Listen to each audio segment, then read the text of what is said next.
Okay, sports fans, this is Indiana Jones Roy.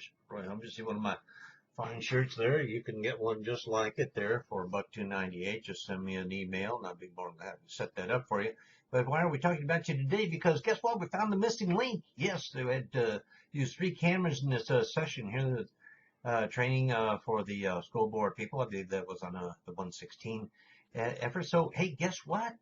Boom, here's part 2.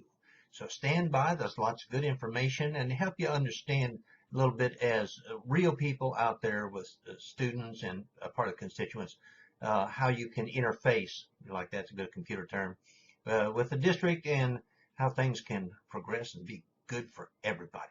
Okay, so sit back, grab some popcorn, Pepsi. I'm a Pepsi generation kind of guy. Okay, maybe throw in a hot dog. Okay, bye now.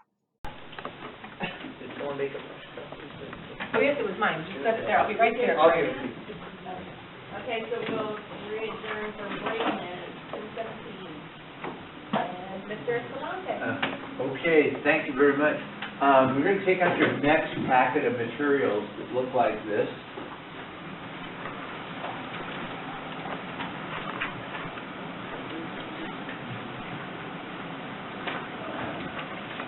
And we're going to talk about some of the key relationships that support the whole protocol process. And this is really one of those opportunities I'm really going to look to Lynn and Angelina and Carrie to also we're not just going to comment about them in the sense that recognize that this is important, but I think what we want from you is we want you to give us examples of how this relationship works, okay? How all these different factors actually play themselves out here in Rowland, okay? So, I don't remember where you left off, but why don't we start with Angelina again? Yeah, why don't you read through, yeah. Okay. Board superintendent relationship. Schools operate best when there is a strong partnership between the board and the superintendent. Such a partnership does not develop by chance. It must be carefully cultivated by both the superintendent and the board members. A strong board-superintendent relationship is based on 7 elements. Okay, so let's talk about that. Let's talk about it, particularly from the perspective of you 3 who have now worked with Julie, and how would you characterize your relationship with Julie? I would say it's very positive, and it's definitely two-way communication. Okay. And it's fair, which means that we can state our differences and give our opinions, and we can respectfully talk about it. Even when there's differences of opinion? Sure. Because we're just trying to let her know, maybe our feelings on something in the situation. And ultimately, it's her job to make the decision or bring it to the board and meeting. Okay. Carrie? A lot of people say, Carrie, you are her boss. But I will never act as a boss. I don't want to. I will position myself as an advisor, friend, and a watchdog. Okay. Okay. Any of you, David, Donna, do you want to comment? I'm still, like I said earlier, in the process of defining that role. Okay. Learning what the role is. And that's totally natural. So don't think that that's unusual. To not understand the role and so forth. And I think open-minded, I have a lot of questions, and she always, gives me ideas, and I say, oh, this parent said that, and she reminds me, remember the chain of communications, and I know that because I'm a teacher, but then I forget because somebody comes and says this idea, and I go, oh, wait, Julie, what about this? And then I need to remember to say, did you check with your principal? Did you go through the line? And then if nothing's done, then come back to me. And I know the chain of command, but I'm so excited, it's like, okay, let me take care of this, which I know that's not my job. I'm sorry. I'm learning, but it's very good. Getting back to what Carrie said, the word boss has different connotations to different people. And I feel that we are the leaders, and Julie is our one employee. So That's in right. essence, we are the bosses, Uh-huh. you know, but not individually. That's right. Our board is the boss. The board is the boss, To keep not any students- one of The you. benefit of students Consensus in mind. amongst you, yeah. Exactly, and so forth. You And- know, oh, sorry. Go ahead, no, go ahead, go I was ahead. gonna say, you talked about, you know, the communication between superintendent and ourselves and disagreement. And, there was recently an issue where there was a meeting and I left the meeting and I agreed with the parents. And so I scheduled a meeting with Julie and said, help me understand where the district's perspective is coming from. And she went through and outlined everything, you know, to help me understand it. And I told her, I still don't quite get it. You know, went back a second time, okay, help me again to understand, you know, why we're doing this and how we're going to do this. But the nice thing is that at no point did I feel like, you know, she was going to say, look, you know, this is just how it has to be, or this is what it is, or, you know, you My guys way or the don't highway. understand that. No, you know, she truly understood where I was coming from and why I disagreed with it or why I didn't understand points of it, and really took the time to try to help me understand the district's perspective, the ed code related to it, you know, how it'll impact the future of the students and things like that, maybe things that I wasn't thinking about, because sometimes, you know, as we talked about all of our different experiences and backgrounds before we come on to sports, you know, I still look at some things as a parent would look at it, or, you know, as an educator would look at it, and I have to see, okay, why is School board hat why is on. our district looking at it this way? Yeah, it's because you as board members, it's difficult when you put on that parent hat and when you put on that school board member hat, because it looks different, not the same. Mentioning what one of you said earlier about we look over we're like the parachute looking over the whole district. We have people coming at us from every angle you can imagine, and we have to think about the whole district. And we have to, you know, we may have started a process working on something that somebody's complaining about, but we are going to get to the bottom of it, and we're going to figure it out together. Together. Frequently, I don't know if you picked up frequently in Greg's conversation, he used it, he would say, the six of us. Did you notice that? Yeah, he said, so I'm going to put him on the spot here for a minute and say, why do you say that, Greg? What does that mean?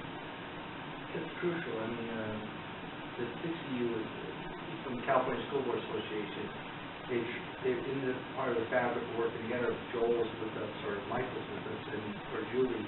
It's the six of us together making these decisions. As you said, it's the person we hire. Our number one responsibility as a school board is what? Hiring a superintendent by far, he or she. Engaging, giving them the resources and the tools possible to be successful, because ultimately we look at the end of the biggest challenges, adequacy of funding, right? We're very limited in dollars we get. You know, we do have dollars coming in, but we're the 47th ranked state in funding. Where I grew up in Connecticut, to get $12,000 to $15,000 a student, right? Michigan's $14,000, New York is $13,000, California with LCAP different ways. Now it's all fluid, but anywhere from $7,500 to is still not much considering where we're at, and we're including so much fabric, so they're very limited. So the crucial part about the six of us is it's setting together. There's only so much you can do, because if you do too much, that's when you make mistakes. You jeopardize the safety of the kids and the financial fundamental of being fundamentally sound and prudent with our dollars. And it's their staff, it's her staff. Because if I went around her to talk to the principal without notifying her or him, our superintendent, you're undermining your efforts. You know, it's like me, if you're teaching classroom and I go to you talk to your aide about something you're not doing, that's not addressing the problem right. You have a superintendent, you have three well-balanced superintendents here where I still learn. Remember I told you at the beginning, I'm still learning today, and I pick up things from them. And it's crucial, the superintendent board trust. It's okay to have disagreements, but as we're all parents, we don't argue in front of our kids.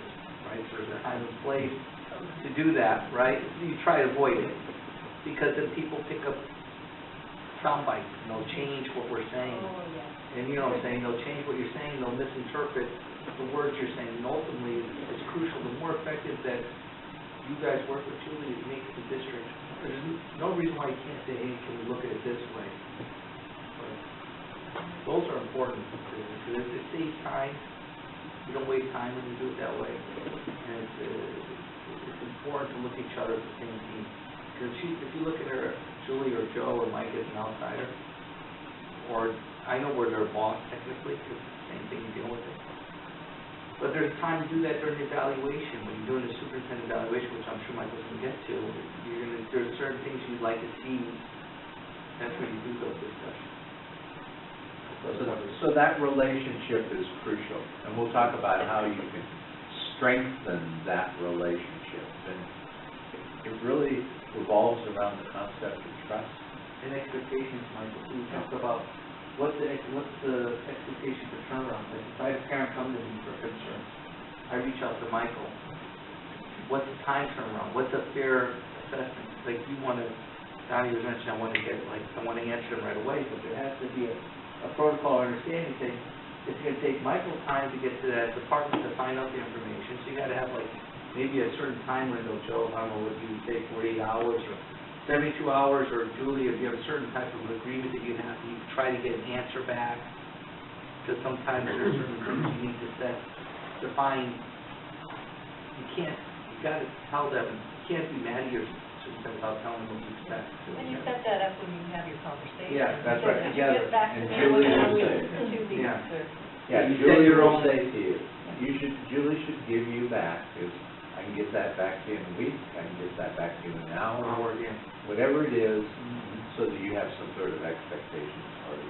And as a parent and a community member, everybody thinks that their issue is the most important thing Yeah. ever, and that the world should stop, and that their problem should be addressed, and the world can start to revolve again.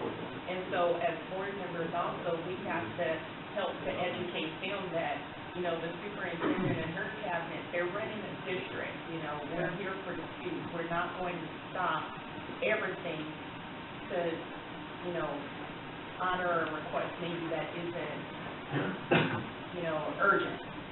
That's not. Say that again, because what you're saying is really important. Right. Say it again. If it's something regarding the child's safety, that's an That's urgent something. issue. Yes, you know, a teacher did something to the child, that's an urgent issue, or they Right. feel that the teacher did something, Right. those are urgent issues. But when you have individuals who are constantly just asking for documents or asking for requests, or, you know, I don't like the way my school does this, I don't like that lunch is at 12:05 instead of 12:04. You know, issues like that, we have to educate them and say to them when they make these requests, thank you, I received your request, I will pass this on to the superintendent, we will get back to you. However, you have to understand that we have a lot of pressing issues that they have to take care of, that they're, you know, that we're working on in the district, so it may be a week or 2 weeks before we hear from us, but your question is noted. And Andrew, you're right on, because one of the key jobs of the superintendent is to control the work of the rest of the staff, okay? And only the superintendent knows how much work all the other people are doing. So the difficulty for the superintendent when somebody makes a request, if it's something marginal, something easy information, obviously Julie's going to turn around that right away. But it's, you know, I'd like to know some research about how many third graders. Julie's not going to do that work. Julie's going to go back to her staff, and that staff member who would normally do that might be loaded up. So one of the things that board members have to understand when they make those requests is respect the fact that, and I got to tell you this, is I work for a lot of superintendents. This superintendent works her butt off. Okay. This woman, okay, you get your money's worth out of her, okay, and some. So you need to understand is that she will get do the best job she can to get you the information you need, but it has to be done in a fashion that she doesn't disrupt the work of all the others that are part of that process. And the same for requests from community members. Yeah. You know, she's got a district Yeah. students to worry about. She can't spend endless time researching stuff because people are asking her to look up just because they want the answer. Because they just want to know. And she needs to be clear with them, you know? Mike, I was going to share that as I reflect back on the superintendency, really it is about solving a problem just about every single minute. Yeah. That's really what the job is. And one of the things that I learned early on was that there are different levels of a complaint, and they're very intense at the inception. And if I got too quick in responding to every single parent, I would have taken that problem into a whole different strategy. It would have escalated. But inevitably, if I waited just one day and called them back the next day and dealt with it then, it would have already been resolved probably 90% of the time. Because the reality is those parents want to come to the top person when really they should be dealing with their principal. Otherwise, you're going to have your superintendent micromanaging her own principal. Yeah, you make a good point, because if I'm at a school for an event or something, and somebody says, you know, I noticed that blah, blah, blah is happening here, and I'm not happy with that, the first thing I say to them is, have you talked to the teacher, or have you talked to the principal? And, well, no, I'm letting you know, okay, talk to the teacher, talk to the principal, then if you don't get anywhere, contact me and let me know at that point. But we have to also teach them that there's a... That's really important. So particularly for new board members to understand that is that when people come to you for a complaint about something that's happening with their child, where do you start? How would you, say it again, how would you direct them? If it's a teacher issue, to the teacher. If it's a principal, you know, a school overall issue, to the principal. If I tell them, go to your teacher, if you're not happy with the teacher's response, or the teacher doesn't respond, then go to the principal. If you don't get any response from the principal, let me know, then I can direct you to the next level. Absolutely. It took me a while to do that. Yeah. And you know what? If you stop and think about it, it's not fair to the teacher. Why should, even as a principal, when parents would come to me and complain to me about a teacher, the first thing I would say to them, have you gone back and addressed it to the teacher? And they would, and I wouldn't do it until, we wouldn't touch it until that person. Well, there's also a generational difference in how generations respond to authority. And there's a lot of literature out about millennials and how they conduct themselves. But and you have mostly millennials that, that age span as parents in your district. And they don't want to be put through the chain of command. They want to just go to the top. They want it solved quickly. And so we're getting more and more people who don't even bother calling the principal. They're going to call the superintendent directly. And every time you endorse that conduct, you're reinforcing it, and it'll continue on. And they do definitely have to be sent back through the chain of command. That's exactly what Julie would do. She'd have to call to get the background data. There's another added caution. So we had a board member recently get in trouble with it, and I have a disabled brother and with a special ed family to deal with a special ed case. Very sensitive and it becomes legal. So when you process and pass on the information, we had one board member actually go in and start meeting and mitigating, and you can't be the person that solves the problem. You've got to get it to Julie ASAP and then tell the parent it's been delegated and you can't get involved, because then there's legal implications. You could cause the district or even a family or even so there's so many different things. I've seen that happen. Yeah, legal special ed. Yeah, a board member who is very kind, very sympathetic, very child-centered, and so forth, innocently gets sucked into a conversation with a special ed parent, and all of a sudden starts supporting this parent, and then realizes that she has to be on the other side of the courtroom, testifying to the fact, did you really tell that parent that? So, something to be very cautious about. Let me ask you this, like at our board meetings, where people get up and speak at the podium. It's like a very fine line